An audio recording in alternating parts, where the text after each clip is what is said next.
오늘도 하나님의 은혜가 저와 여러분에게 함께하기를 기원합니다.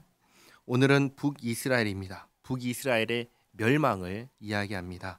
1절에 유다의 왕 아하스 제 12년에 엘라의 아들 호세아가 사마리아에서 이스라엘 왕이 되어 9년간 다스리며 여호와께서 보시기에 악을 행하였으나 다만 그전 이스라엘 여러 왕들과 같이 하지는 아니하였더라. 호세아가 베가를 죽이고 북이스라엘의 왕이 되어 9년을 다스렸습니다. 그의 통치는 하나님 보시기에 악했습니다. 악했지만 이전 왕들처럼 하지는 않았습니다. 그러지 못한 겁니다.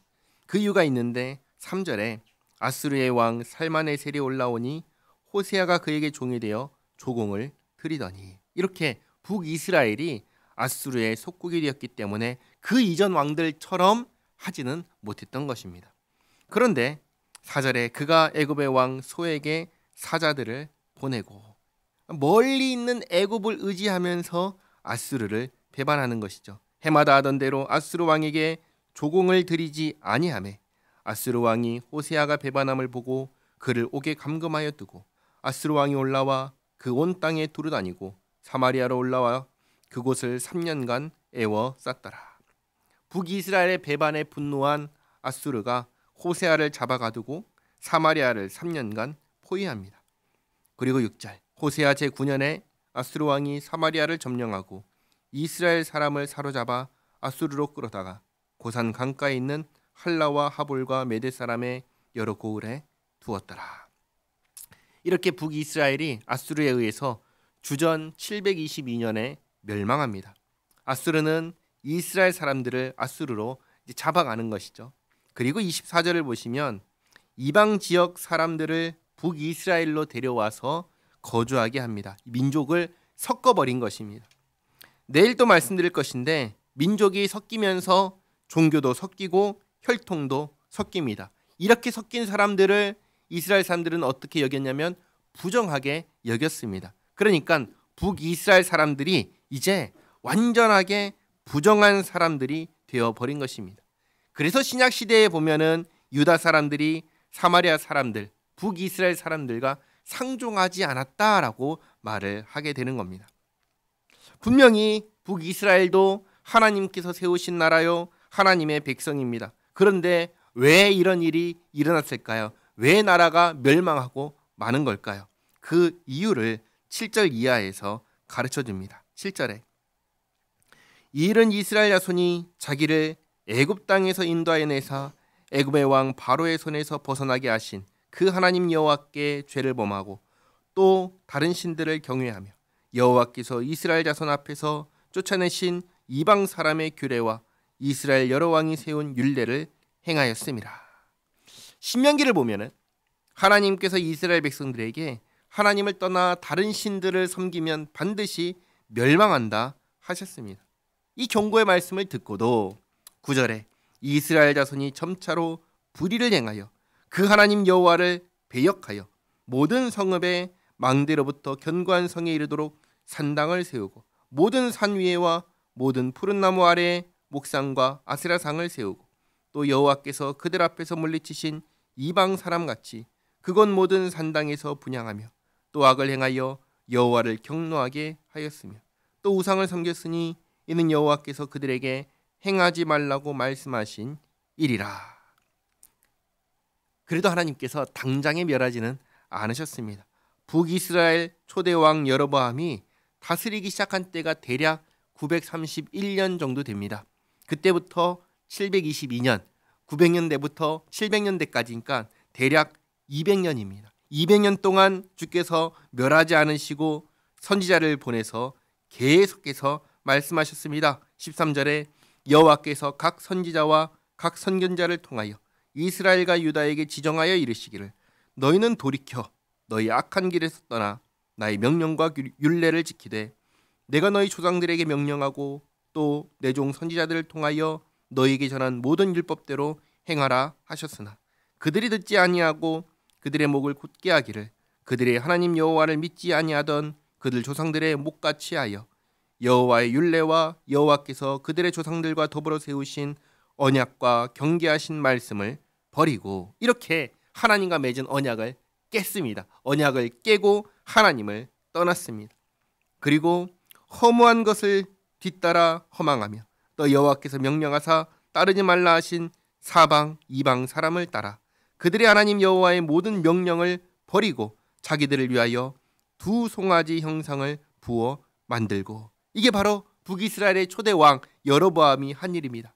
하나님의 은혜로 왕이 됐지만 왕이 되어서 한 일은 두 개의 금송아지를 만들어서 하나는 북쪽의 단에 하나는 남쪽의 베델에 두고 그것을 하나님이라고 하면서 백성들에게 섬기게 했습니다.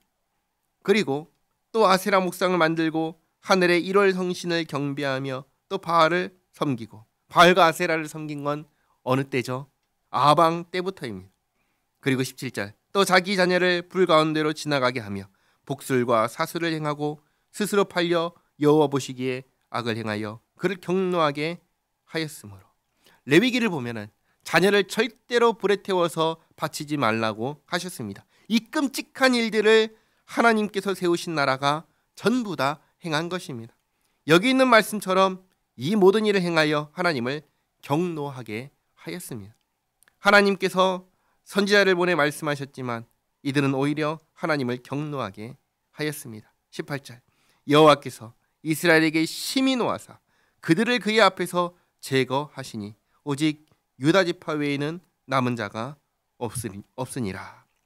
그런데 그러면 남유다는 잘했냐? 라는 이 질문 앞에 19절, 유다도 그들의 하나님 여호와의 명령을 지키지 아니하고 이스라엘 사람들이 만든 관습을 행하였으므로. 남유다밖에 남지 않았다 하셨는데 남유다도 북이스라엘을 따라갑니다. 북이스라엘에 행하여 하나님을 진노하게 한 모든 행위를 이 남유다도 그대로 따라갔습니다. 그럼 어떻게 될까요? 망하는 것이죠. 그래서 20절에 여호와께서 이스라엘 온 족속을 버리사 괴롭게 하시며 노략군의 손에 넘기시고 마침내 그의 앞에서 쫓아내시니라. 이렇게 남유다도 결국은 망하게 된다고 이렇게 말씀하십니다. 21절에 이스라엘을 다윗의 집에서 찢어 나누심에 그들이 느밧의 아들 여로보암을 왕으로 삼았더니 여로보암이 이스라엘을 몰아 여호와를 떠나고 큰 죄를 범하게 하매. 북이스라엘을 평가할 때, 북이스라엘의 모든 왕들을 평가할 때 두 왕을 따랐다고 평가를 합니다. 하나는 아합 왕이고 다른 하나는 여로보암입니다. 하나님 앞에서 이스라엘을 범죄하게 한 모델이 되는 두 왕입니다. 그런데 특별히 여로보암은 어떻게 시작했습니까? 하나님의 은혜로 북이스라엘의 왕이 된 사람입니다. 그리고 그 은혜를 저버린 사람이 바로 여로보암입니다. 22절에 이스라엘 자손이 여로보암이 행한 모든 죄를 따라 행하여 거기서 떠나지 아니하므로 여호와께서 그의 종 모든 선지자를 통하여 하신 말씀대로 드디어 이스라엘을 그 앞에서 내쫓으신지라.